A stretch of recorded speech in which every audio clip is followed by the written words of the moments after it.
Mesdames et messieurs, bonjour et bienvenue à la Table ronde, votre émission où nous parlons tout ce qui touche la politique. Aujourd'hui, nous continuons notre série d'entrevues avec nos conseillers municipaux.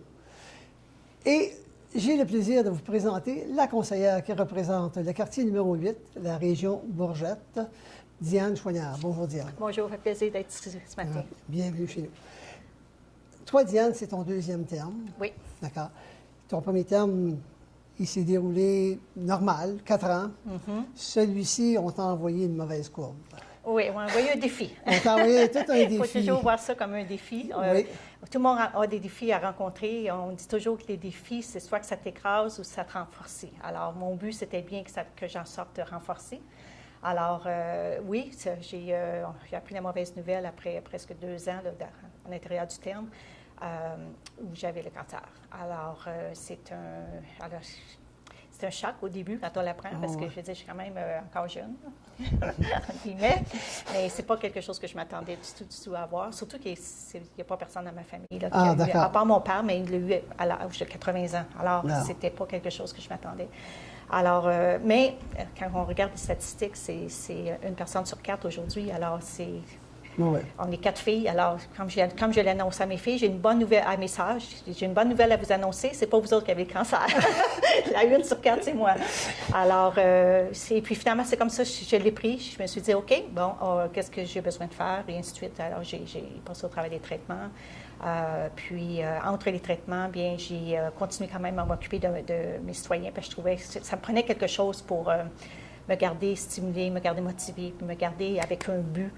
Alors, pour moi, c'était une phase à passer, puis surtout, les pronostics étaient vraiment positifs. Alors, à cause de mon âge, à cause de mon état de santé, j'étais en parfaite santé avant comme je prenais même pas aucun médicament, là. D'accord. Alors, j'étais extrêmement en santé. Alors, ils avaient très confiance que je passerais au travers quand même assez facilement. J'ai eu tous les traitements possibles, par contre. Je pense qu'ils appelaient que j'avais eu le total. Alors, vraiment, toutes les opérations, la chimio, la radiation, des traitements ensuite intraveineux à chaque mois. Alors, ça a été quand même assez intense, mais j'ai eu énormément de support de ma communauté. Oh my God, c'est incroyable. Le support que j'ai eu partout où j'allais, là, on m'encourageait, tout ça. Alors, puis aussi, il y a d'autres gens aussi de ma communauté qui m'ont approché puis qui vivaient la même chose que moi, je vivais. D'accord. Alors, c'était encourageant, là, on s'encourageait. Puis même, on pouvait même en rire à un moment donné, parce que, tu sais, il y a toujours des anecdotes qui arrivent, là, qu'on a rencontrées d'une manière similaire. Alors, je pense que ça a aidé beaucoup. Alors, mais ça m'a permis quand même j'étais quand même assez en forme entre les traitements pour être capable là, de m'occuper de mes dossiers. Alors, j'ai toujours lu le matériel pour les rencontres, les réunions du conseil. Quand ça concernait mon quartier, mais soit que j'appelais la directrice générale, qu'elle soit au courant de ce que j'aurais dit normalement à la réunion, ou j'envoyais un courriel à tous les membres du conseil pour dire, bon, OK, par rapport à tel dossier, voici le background, parce qu'il y a beaucoup de nouveaux, alors beaucoup ne savent pas le bagage. Puis ce que je fournissais normalement au conseil, puis souvent, c'est ce que les conseillers me demandaient, disant qu'est-ce que tu connais par rapport à ce dossier-là, ou qu'est-ce qu'il y en est. Alors, ça me permettait de pouvoir faire ça. Ça me permettait de pouvoir leur comité d'information, parce qu'on ne peut pas vraiment avoir un échange là, de va-et-vient entre les membres du conseil, mais je pouvais quand même envoyer au moins voici mes préoccupations, ou voici par rapport à tel dossier.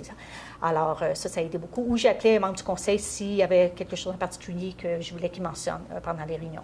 Alors, c'est seulement vraiment le seul aspect là, qui a changé pour moi, c'est de ne pas être là physiquement présente aux réunions. Mais au niveau local, j'allais quand même participer j'allais aux rencontres des comités, j'accompagnais les citoyens s'ils avaient besoin d'aide, ou je les guidais. Alors, j'ai fait beaucoup par téléphone et par courriel, et ainsi de suite. Alors, vraiment, pour moi, ça va être très facile là, de rembarquer, parce que c'est comme si j'avais pas vraiment parti, c'est ça. Alors, des dossiers, je les connais tous, puis souvent aussi, les membres du conseil m'appelaient après une réunion pour me tenir à jour là, du dossier. Alors, non, vraiment, ils m'ont gardé dans le loop, là. Alors, ça a été un gros avantage. Alors, on travaille très bien en équipe, vraiment, là, ça va très bien. Tes enfants, lorsque tu leur as annoncé là, que tu avais un cancer, comment est-ce qu'ils ont réagi?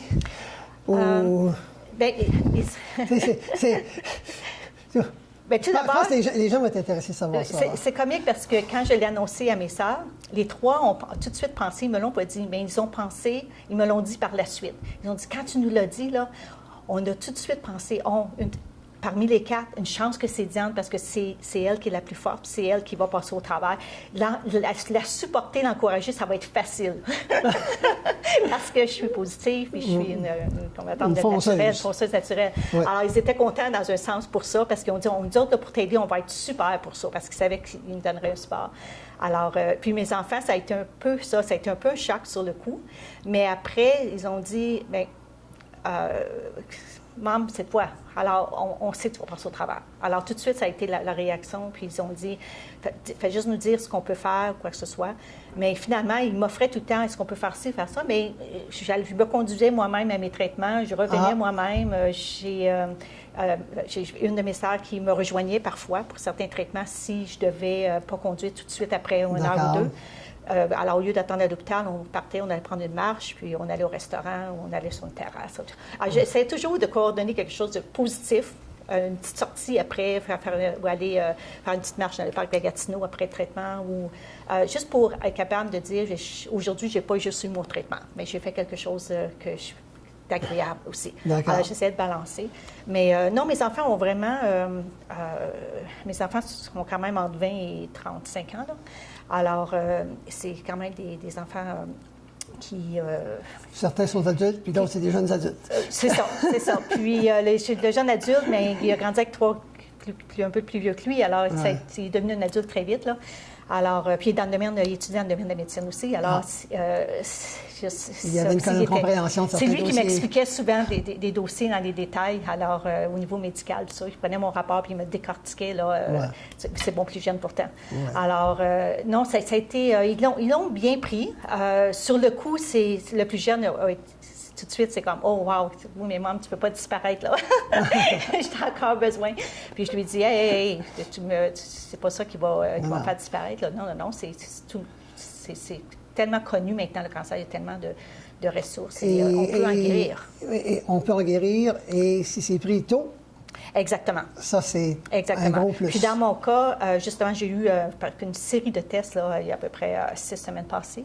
D'accord. J'ai eu tous les résultats de ces tests-là il y a à peu près une semaine. Et puis, j'ai rencontré mes 2 oncologues. Puis les 2 ont dit, j'ai aucune séquelle permanente de tout ce que j'ai vécu. Alors, ils ont dit que c'est très rare. Mais ils étaient vraiment contents. Ils avaient hâte de me le dire parce qu'ils ont dit c'est rare, puis c'est vraiment, là, tout est beau, beau, beau, beau. C'est comme...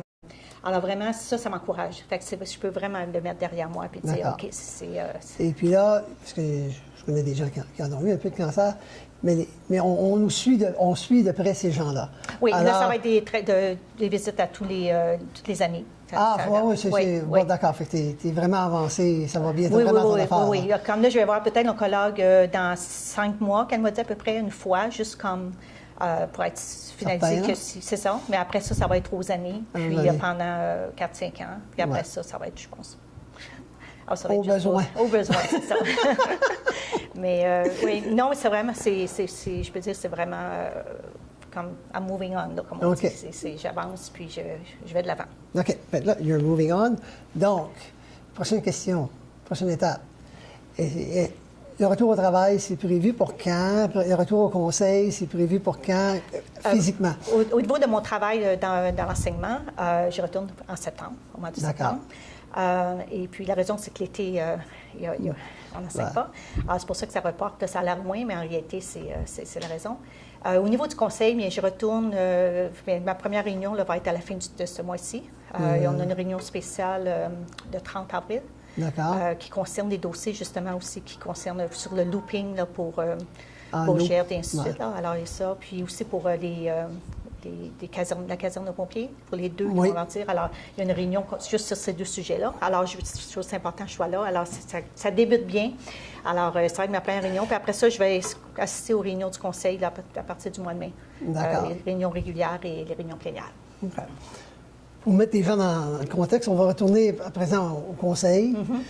Tu as brigué un 2e mandat que tu as gagné. Et assez bien, d'ailleurs. Je regardais les chiffres tantôt. Je les ai ici, là.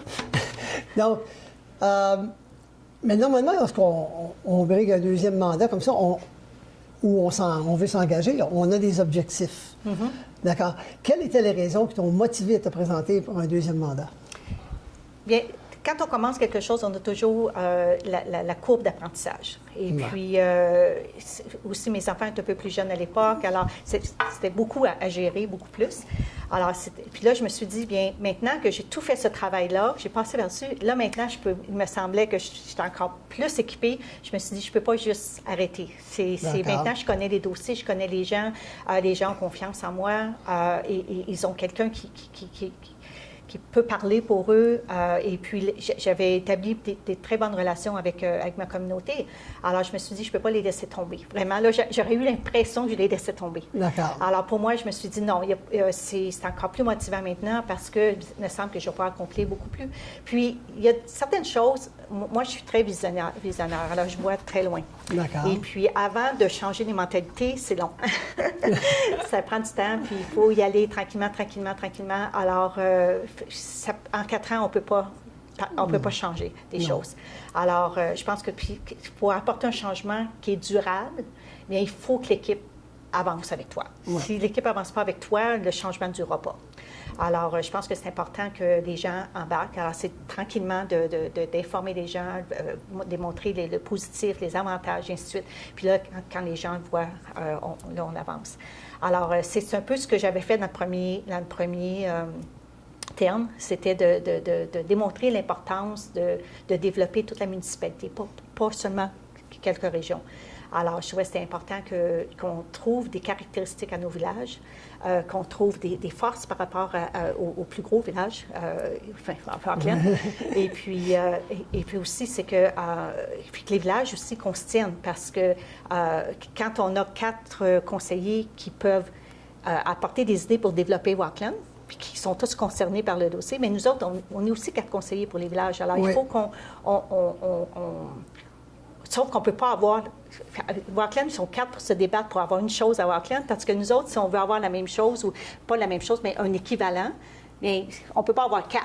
On n'a pas les budgets pour en faire un dans chaque village. Alors, il faut déterminer entre nous qu'est-ce qu'on veut dans nos villages. Qu'est-ce qu'on veut, puis qu'est-ce qu'un village peut avoir par rapport à l'autre village pour qu'on puisse développer un peu partout, mais sans développer nécessairement les mêmes choses. Par exemple, parce que les besoins peuvent être différents à Saint-Pascal que Bourgette que... Bien, pas juste les besoins, c'est que je vais vous donner un exemple je prends juste un exemple comme la bibliothèque. D'accord. Tu sais, il y a une grosse bibliothèque à Auckland, ça dessert une grande population.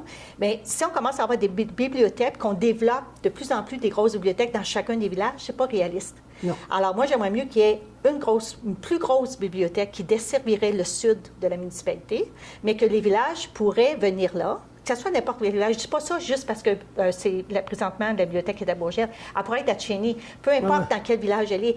Puis, si, par exemple, Saint-Pascal avait quelque chose d'autre, ils avaient, si c'est eux qui avaient, par exemple, un gros centre communautaire, mais ça serait là qu'il faudrait développer ce centre-là pour qu'on le maximise l'utilisation. Alors, c'est un peu ça. Tu sais, pour moi, c'est comme, c'est de répartir de manière équitable partout dans la communauté, partout dans la municipalité, puis pas juste développer, par exemple, le commercial juste dans une région. Parce qu'on est tellement étendu sur une grande surface qu'il y a des commerces qui veulent s'installer dans des plus petits environnements. Oui. Et puis, les commerces qu'on n'a pas à Bourgette, par exemple, parce qu'on est vraiment à la limite, là, c'est pour ça que je donne Bourgette comme exemple aussi, c'est que les commerces moi, on a eu 8 opportunités, 8 commerçants qui m'ont approché, qui m'ont dit, si vous aviez les égouts sanitaires, on s'installerait ici. Ils sont partis, il y en a 2 qui sont allés à Wendover, puis les 6 autres sont allés à Limoges. Alors, ils ne sont pas restés dans la municipalité. Non. Alors, même si on avait eu un gros parc industriel à Auckland, ils ne seraient pas allés. Quand on aurait eu un parc industriel à Clarence Creek, ils ne seraient pas allés. Ce qu'ils voulaient, c'est s'installer dans la région ici. Alors, c'est pour ça qu'il y a un marché pour tout. Puis c'est ça, quand je dis faire une ouverture, là, c'est ça. Être capable de comprendre, de toujours regarder la municipalité en tant qu'un entier. Oui. En tant qu'un entier, puis comment on peut bénéficier. Tu sais, je comprends, j'ai vécu 20 ans à Toronto. moi, je me souviens, Scarborough, là, c'était isolé. Là. Tu passais au travers d'une forêt pour t'en aller dans Scarborough. C'était vraiment séparé de Toronto. D'entendre le dire en dedans de 5 ans, là, ça se joignait, puis c'est rendu à 16 voies maintenant là, pour se rendre là.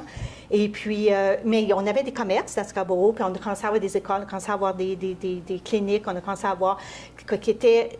puis là, ça s'est joint. Alors, c'est possible de développer deux pôles. En même temps. Puis éventuellement, bien, ça se regroupe. Puis, alors, je pense que ça, c'est une... Puis en plus, j'ai un bac en développement économique. Alors, pour moi, c'est tellement clair, c'est tellement visible. Je vois tous les avantages à ça. Mais c'est comme je dis, il faut d'abord avoir les budgets pour, mais il faut aussi avoir la volonté. Il va y avoir une volonté commune. Avoir une vision. Une vision pour penser toujours, être toujours 5 ans à l'avance là, pour planifier, pour maximiser les sous. Là, malheureusement, on va prendre une pause. C'est comme ça que ça fonctionne. OK, pas de problème. Donc, comme vous pouvez voir, mesdames et messieurs, la discussion est très intéressante. Donc, je vous prie de demeurer avec nous. Nous revenons dans quelques instants.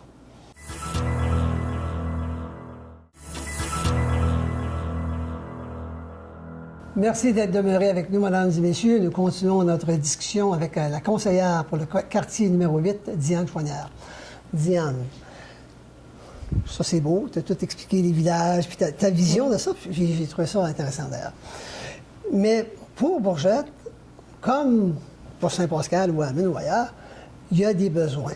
Quelles étaient tes priorités que tu avais que tu t'étais fixé? Parce que normalement, les gens se fixent des priorités. Et est-ce qu'ils ont pu être réalisés ou sont en voie d'être réalisés? Comment où c'est rendu ces dossiers-là? Bien, un des dossiers, je pense que tout le monde le connaît, là, puis ils savent que j'ai débattu beaucoup, c'est le dossier des égouts sanitaires à Bourgette. C'est un grand besoin. Alors, j'avais déjà commencé dans le terme précédent, puis la façon que j'ai... Quand je dis je planifie 10 ans à l'avance, alors je savais que c'est pour être capable de développer un système communautaire au niveau des égouts dans les villages, mais ça prenait plus qu'un plan directeur. Alors c'est pour ça que j'ai vraiment poussé là, pour qu'on ait notre plan officiel. En ayant un plan officiel, mais ça permet à ce moment-là d'avoir une vision au niveau de développement économique. Alors, en ayant ce développement-là, économique et social aussi, socio-économique. Et puis, alors, en faisant ça, mais ça a permis de mettre parmi les travaux à compléter sur la liste de travaux à compléter, mais ça a permis de justement inclure là, les égouts dans les villages. Oui, alors dans Bourgette. Et j'avais demandé aussi de le faire à Clarence Creek parce que je trouvais que c'était important les deux, là, de faire. Et puis, alors ça en ayant, comme je dis, le plan officiel, mais ça permet de pouvoir commencer à mettre des fonds avec les redevances d'exploitation. Alors, chaque année, là, il y a maintenant un montant qui s'accumule pour le développement de ces égouts-là. Alors, au moins, ce pas-là était fait. Ça, c'était primordial, il fallait que ça soit fait. Ça a été fait pendant le premier terme. Le deuxième terme, mon autre but, c'était de faire évaluer différents systèmes pour savoir qu'est-ce qui serait efficace. Au début du terme, on a fait quelques tests. Je suis allée visiter des gros développement à Canada, comme 900 maisons, des résidences. D'accord. Et puis, alors, ils nous ont expliqué, ils nous ont montré des systèmes qu'ils utilisaient. Alors, j'ai fait un autre tour à différents endroits qu'on est allé visiter.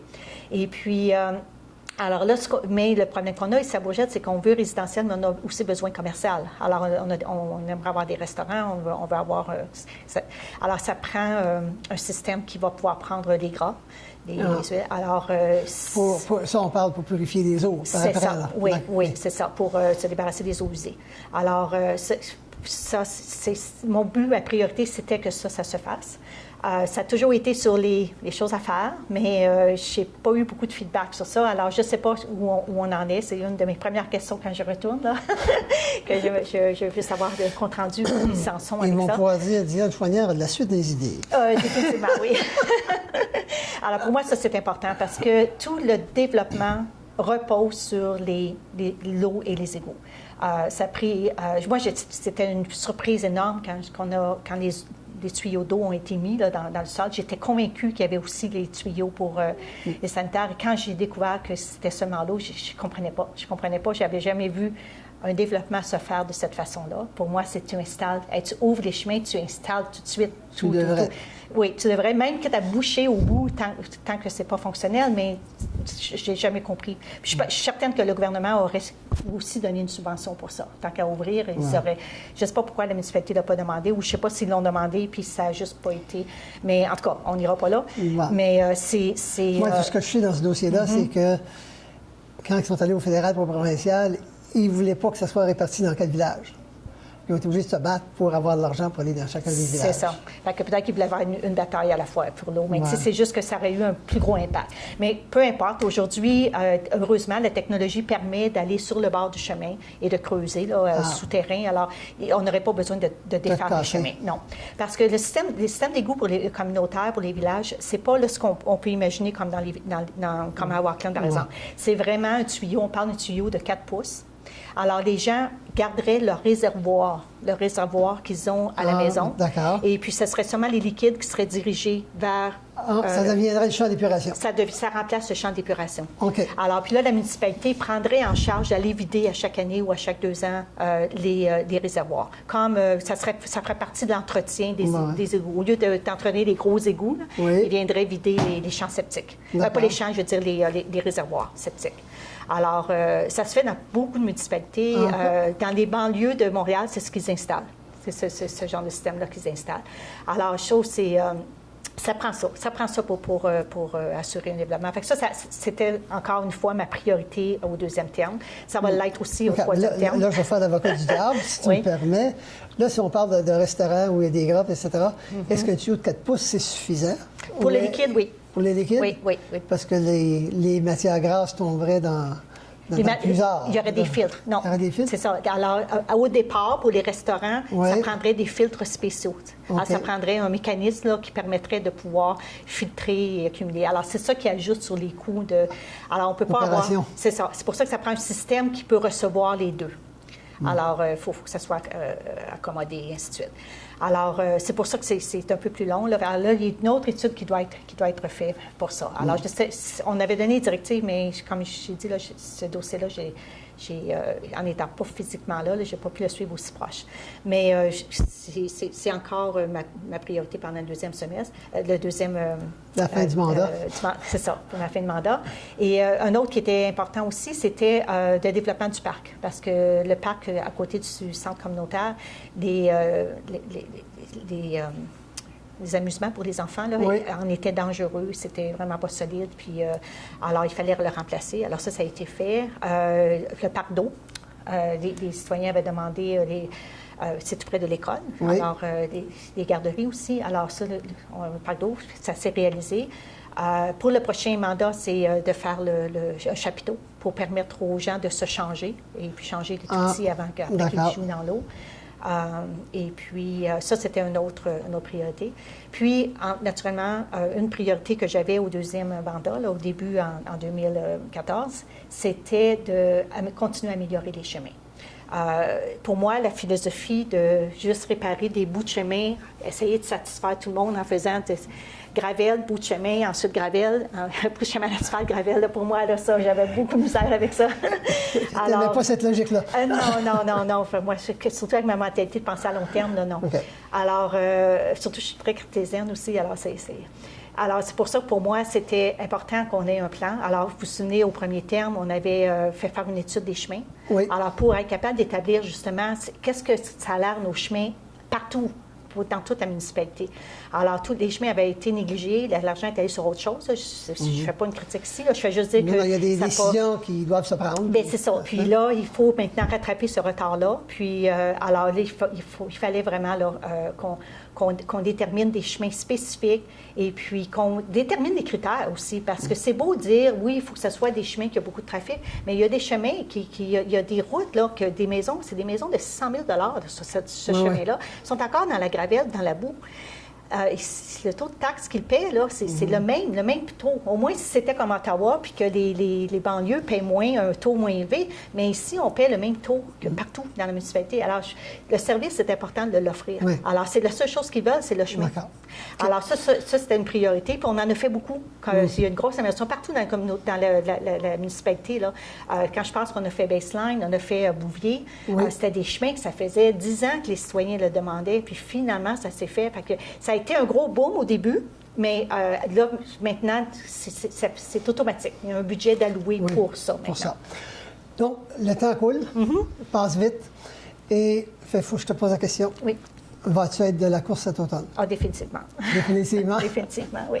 Oui. D'accord. Oui. Donc, est-ce que tu aimerais t'adresser à la population? Ah, oui, j'aimerais vous dire que je suis de retour et physiquement, j'ai toujours été là, comme vous savez, parce que j'ai eu beaucoup d'appels puis beaucoup de rencontres avec plusieurs d'entre vous ça m'a gardé motivée. Je vous remercie beaucoup d'avoir quand même continué à communiquer avec moi. Alors, naturellement, n'hésitez pas à continuer à communiquer avec moi. Vous avez besoin de résoudre des situations, vous avez besoin d'informations, vous avez besoin d'appui là, pour que ce soit n'importe quel comité sur lequel je sais où vous avez des idées nouvelles innovations, un peu comme le programme de la murale qui n'était pas prévu et qui nous ont approchés. Puis on a dit oui, c'est une bonne idée. Alors, parfois, c'est juste d'initier puis faire le contact de la municipalité avec des gens qui ont des belles idées innovatives comme ça. Alors, je vous invite vraiment là, de continuer à me rejoindre. Mon numéro de téléphone, c'est 613-852-4550. Alors, en tout temps, vraiment, n'hésitez pas. Puis, j'ai bien hâte de pouvoir vous rencontrer le plus individuellement là, au cours de la campagne. Ton courriel? Mon courriel, c'est Diane, D-I-A-N-E, _ soulignement, et ensuite Choinière, CHOINIERE, à yahoo.ca.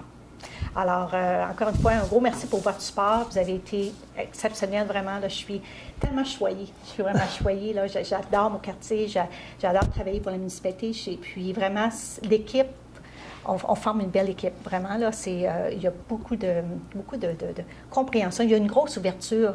Il y a une grosse ouverture, j'ai trouvé, par rapport à les besoins de toute la municipalité. Alors, je ne suis plus la seule à penser l'ensemble. D'accord. Vraiment, là, c'est comme...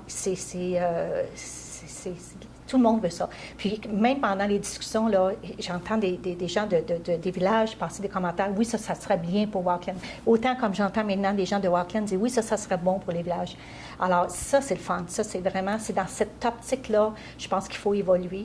Et puis, je vais vous dire, là, les gens de Bourgette se sentent vraiment maintenant faire partie de Clarence Walkland. Ils ne se sentent plus là, les petits-enfants oubliés. Là. D'accord. Alors, ils me disent souvent, Diane, enfin, là, on se sent écouté, on se sent compris, on sent qu'on s'occupe de nous.